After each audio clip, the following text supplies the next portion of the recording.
رمضان کی پاک برکتوں والی راتوں میں ساری رات عبادات کا شوق رکھنے والوں، تراویح میں کھڑے ہو کر 20 تراویح پڑھ کر خوشی خوشی گھر آنے والوں، اگر آپ کا پڑوسی، آپ کا گاہک، آپ کا رشتہ دار، آپ کی بیٹی، آپ کی بہو، آپ کی اولاد آپ سے ناراض ہے تو آپ کی تراویح پڑھنا اللہ کو قبول یہ آپ کی قربانی ہے. کیونکہ اسلام میں جو عمل قربانی کا ہے نا، اسی کے بعد ہی تو رب کائنات نے کہا جب بندہ قربانی دیتا ہے نا، ہم قربانی کی بات کرتے ہیں تو ہمیں اونٹ یاد آتا ہے، بکری، چوٹا، سنڈا، گاں، اور یہ چیزیں سا یاد آتی ہے. جب ہم قربانی کی بات کرتے ہیں تو ہم کو فوراً ہمارے ذہن میں آتا ہے جی اونٹ جی، بھینس جی، گائے، بکری. اور قربانی کے وقت ہمارے ذہن میں حضرت امام حسین کیوں نہیں آتا؟ علی اصغر کی قربانی کیوں نہیں آتی؟ علی اکبر کی قربانی کیوں نہیں آتی؟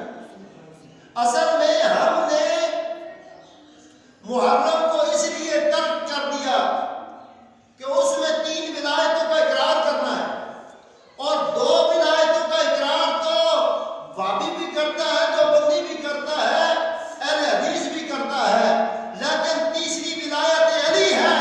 ولایت علی پر جس کے پیٹ میں مروڑ پڑے سمجھ لو کہ اس کا اسلام سے کوئی تعلق نہیں ہے.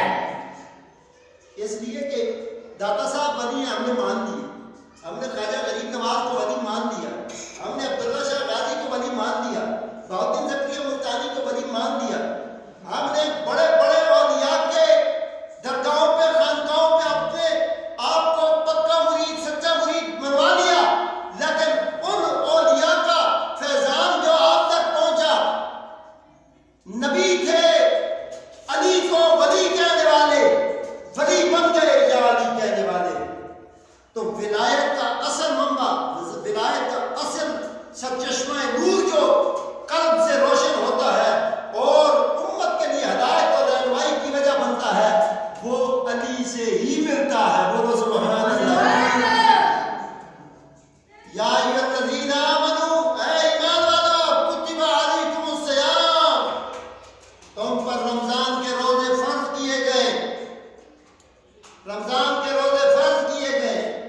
ہم نے فرض روزوں کو صبح بکری کو باندھ دیا قلعے کے ساتھ، دن کو پتے نہیں ڈالے، پانی نہیں رکھا اس کے لیے، اور ہم یہ سمجھتے رہے کہ بکری روزے میں ہے. بکری روزے میں نہیں ہے، بکری تیرے ظلم میں ہے.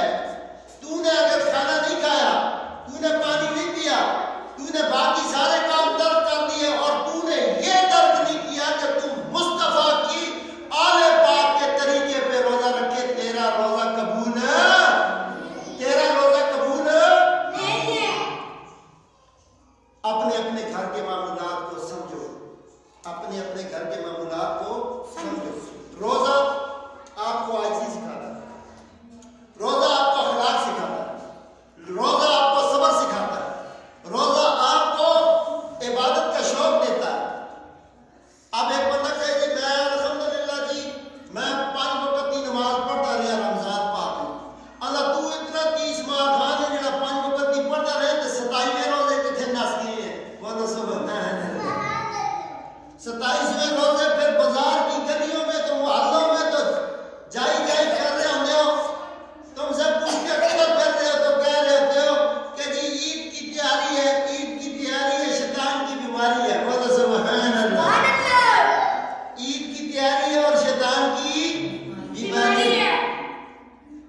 27 دن تو نے تراویح پڑھی، 27 دن تو عبادات میں مشغول رہا، اور دنیا کے سامنے چٹے کپڑے، چٹی ویسٹ کوٹ، اوپر ٹوپی پہن کے جی کدھر چلے جی. جو ہے نا جمعۃ المبارک کا رمضان کا جمعہ ہے، اور آخری جمعے والے دن عطریں بھی لگائی ہوتی ہیں، پرفیوم میں لوگوں نے تو پوری پوری بوتل لگائی ہوتی ہے.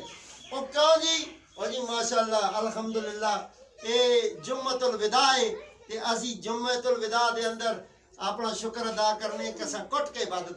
اور عبادت تو کی ہے، چھری بھی اتنی بڑی رکھی ہے،